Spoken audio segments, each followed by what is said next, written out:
Hello everyone, this is Ava from Soul GPS. Welcome to episode 4 for how manipulators use words in order to control your reality and abuse you. In this episode, we're going to talk about a technique that is taken from neuro-linguistic programming, or NLP for short, called anchoring.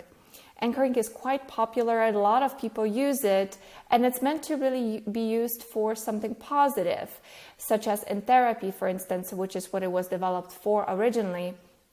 It can be used to anchor positive states, to help you delete negative memories or associations, to help you shift your mood from negative to positive, especially if you're under stress.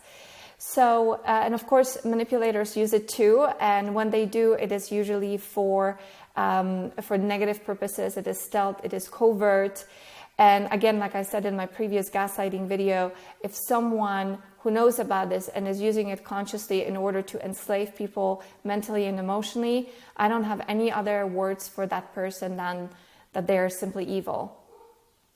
So a narcissist could use this technique to influence you mentally and emotionally and control you. So in this way, if you have been anchored on multiple levels, if you're trying to pull away from that situation, it will make it much more difficult. Anchoring, like I said earlier, is something that has been originally used for therapy, but it is also used more pervasively in our world today. And I would say that one of the most, popular ways that anchoring is used these days is in a namaste position. So the idea is you're doing this while you're settling into a calm state of mind. You're either about to do yoga, or you just finished, or there's some form of a positive association with a calm state of the mind, and then you anchor the mudra or the hand position. And so the next time when you do that, you're going to naturally feel calm. It is actually a very good positive thing to do for yourself, also from a neurological point of view, because it is meant to bring together your two sides, your right side and your left side, your masculine and your feminine side. So it can actually be quite relaxing, which is why I think it is used in prayer and in meditation in a way to kind of help you ground yourself and bring yourself back to your body. So why is it used? What is the purpose of anchoring? For now we're shifting back into the dark side, in order to manipulate people. When, for instance, your partner might know, or someone you're close with may know about this, and they're using it purposely.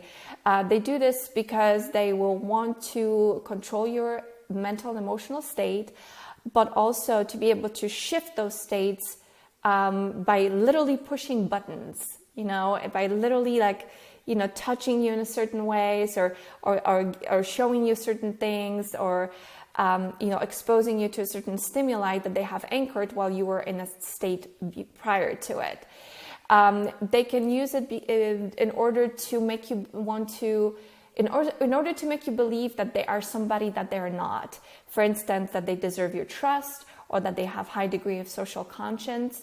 For instance, they can do this when they can put you in a deep state of relaxation and feeling really positive, really good about something. They could even use drugs for that.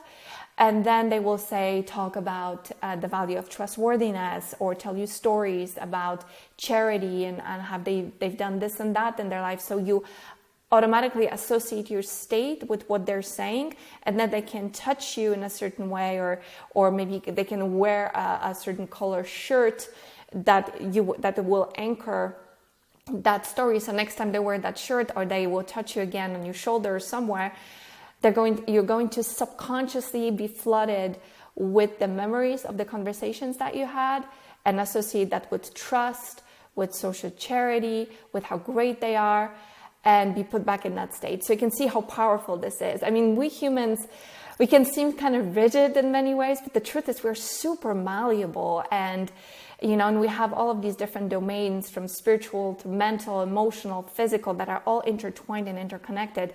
And it can be quite easy for skilled manipulators to make you think and feel all sorts of things. And often it is the case when we're watching TV, which is why I threw away my television 8-9 years ago now. because I felt like I was, when I was exposing myself to certain information, it would just sit in my head for a long, long time, As some movies and characters I was exposed to in my youth are still, with me till today. And thank goodness back in those days, I had access to some really good stuff. So anyway, enough about that. You get my idea. So let's get really specific here. What is an anchor? So anchor is a spot in your sensory channel that is tied to specific states and behaviors. And the sensory channel generally is, within this area that is easily accessible by somebody else. And the way to think about it in very simple terms is stimulus response. So the effects are that person who has anchored certain things in you, their aim is to be able to touch you or say something to you or make you listen to a song. Music is a huge anchor. Smells are a huge anchor too. So that next time they bring that to your attention, you're going to be put back in that state. But to create that, to prime you, they're going to have to reverse that and first put you in that state to begin with, and then anchor you. I hope that this is making sense because it's very subtle. It's almost like duh, it's like it's just subtle, but it has powerful effects. So in order for this to be effective, you need two keys to be present. Number one, you need to be feeling an emotion fully and intensely. So let's say you feel intense joy, or you feel intense sadness about something. For instance, they could be putting you in a very sad state, and then talk about your ex or talk about somebody that they want you to really dislike. That's another form of anchoring. So anyway, you need to feel an intense emotion, and that's the priming state. And then they're going to create a unique stimulus, whether it's a kinetic touch or a song or a smell or colors or flickering candles and certain words, code words, to be able to then easily replicate that same state back in you again. So it has to be pretty simple. So to anchor powerful states, again, what the narcissists or manipulators will do, and this is also, a big form of transinduction, and I talk a lot about that in my video. It's a fascinating subject for me because I have actually found myself in a long-term relationship with someone who did all these things to me, and he was very open about it, but I did not realize how subtle it was, and how by telling me about it, he actually made me trust him even more and be more open to him, because he would never do this to me, right? But he did. So they want to create a situation, then say certain words for you to create mental associations about something, and then anchor that with a stimulus, right? So next time you're around that anchor, you're going to slip into that state automatically. That's the goal. So you're automatically back where you were. So this can be used very easily in hoovering, and why it can be so difficult to say no and so easy to say yes, to make you want to pick up the phone and call them, to make you want to reply to that text message. Again, that's why it's so important to cut all contact once you realize who you're dealing with, because they have your biology, your psychology, your whole emotional makeup, chemistry in your body. All of that is kind of working against you at this point, because they have built up the tools and all the anchors in order to put you back in a variety of states. So for instance, they can send you a song to make you want to think about something that you guys used to do together. Or if it's a popular song, then you will hear it, while you're out there, and it's going to make you get sentimental and make you think about it. They could say code words, say you have agreed on to mean something, or send you a photograph of a place you've been together. So it can be very, very hard to break away, because you love that state. That state is pleasant, and you want to feel it. So just be mindful of that. Now, all of this can be used to flip the coin and reprogram yourself. So you can use it when you're listening to that song again, say after you have, sometimes have passed, and you're no longer triggered, because these anchors can become triggers later on. At first they're programming you in with the anchors, and then later when you're away, those anchors serve as emotional triggers to bring you back to that state. So let's say some time passes by and there's a song you really love and it's, you want to reclaim it, you want it back. So you may want to do it when you're in a safe company of your friends and you're enjoying yourselves and having a great time. You can put on the song and then it will slowly begin to reprogram that association. So that's one way to do it. So remember, this is a form of mind control. It can be used for healing. It can be used for hurting other people. If it is used for bad, I feel like it's evil, it's unexcusable. And it becomes a very conscious technique. So again, like with gaslighting, if somebody knows what they're doing and they're doing this to hurt you, that's pretty bad. So I'm going to do a little tiny bit of an experiment now and take a couple of minutes to demonstrate anchoring for you so that you can experience it on yourself. And hopefully it will be helpful to you in your recovery.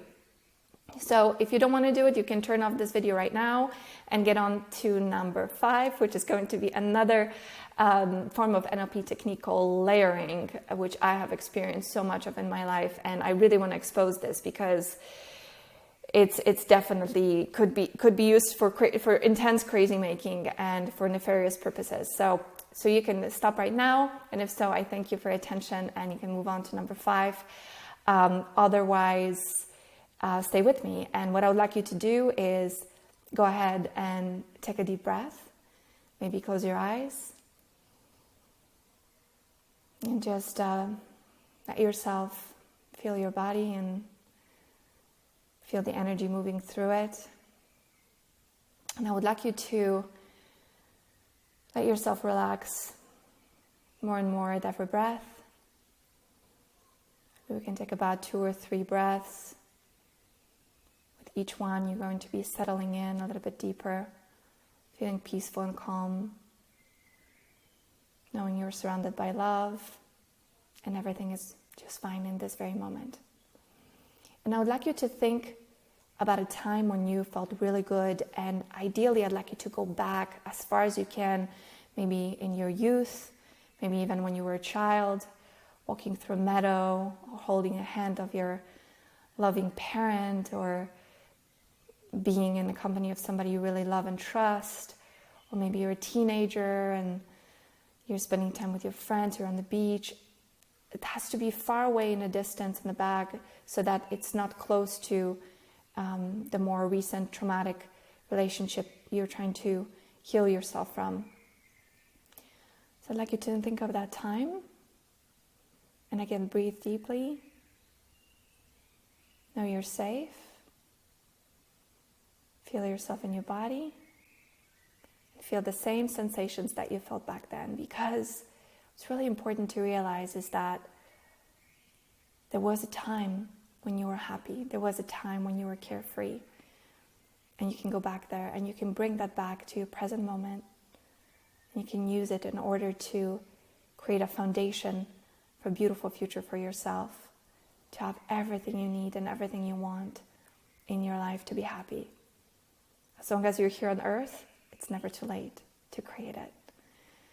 So next, in order to anchor this feeling, this experience, what I'd like you to do is take your arms and wrap them around yourself and give yourself a nice big hug. Grab onto your shoulders, give yourself a nice squeeze, and know that you're here for yourself. You may even tell yourself, I'm here for myself. I'm here for me, and then state your name. Or you can say, I'm here for you, and then state your name.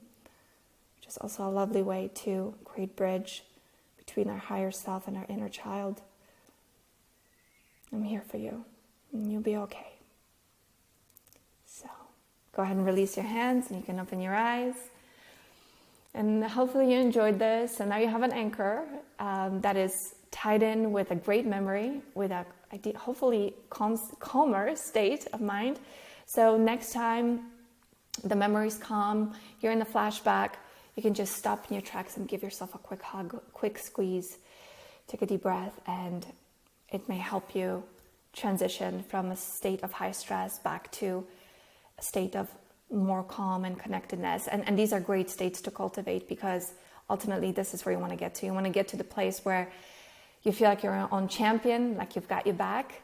And it's just a beautiful foundation for a self-love practice. And I'm going to be releasing way more material about self-care, self-love, how to build up your self-esteem and things of that nature. So start to cultivate this little tiny practice of hugging yourself, because it's going to be essential in building on top of that. So I thank you so much for your attention. I'll see you in video 5 on layering. And until then, take good care, love yourself, and it's all going to be well. So sending you lots of love. Ciao. Bye-bye.